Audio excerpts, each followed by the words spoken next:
কিছুদিন আগে অন্তর্জালে উন্মুক্ত হয়েছে দেবের আসন্ন সিনেমা রঘু ডাকাত এর টিজার, যেখানে অভিনেতার নামের আগে তাকে পরিচয় করিয়ে দেওয়া হয়েছে মেগাস্টার দেব হিসেবে।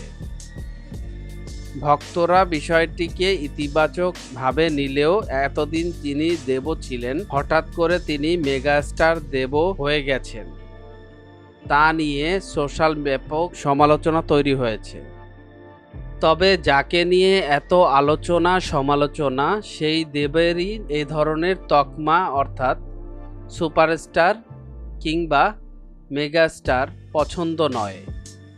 তিনি বলেন, আমি লন্ডনে প্রজাপতি ট্যুর শ্যুট করছিলাম, সেই সময় আমাকে টিজারটা পাঠিয়ে বলা হয় কি কি কারেকশন আছে একটু চেক করে দাও। আমার 2-3টা অবজারভেশন ছিল। সবচেয়ে বড় অবজারভেশন ছিল ওখানে সুপারস্টার দেব লেখা ছিল বড় বড় করে। আমি জানিয়ে দেই, নামের সঙ্গে আমি সুপারস্টার লাগাই না, ওটা বাদ দিয়ে দাও। দেব জানান, তার কথা মতো টিজারটি কারেকশন করে আবার পাঠানো হয়।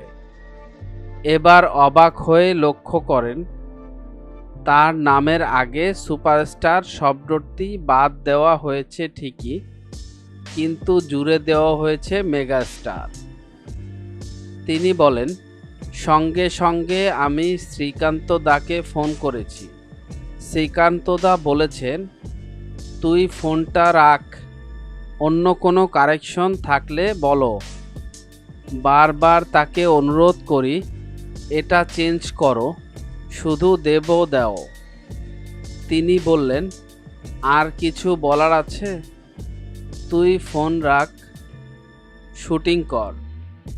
এভাবেই মেগাস্টার শব্দটি জুড়ে গেল। তবে নামের আগে মেগাস্টার জুড়ে গেলেও বিষয়টিকে মোটেই উদযাপন করেন না বলে জানালেন দেব।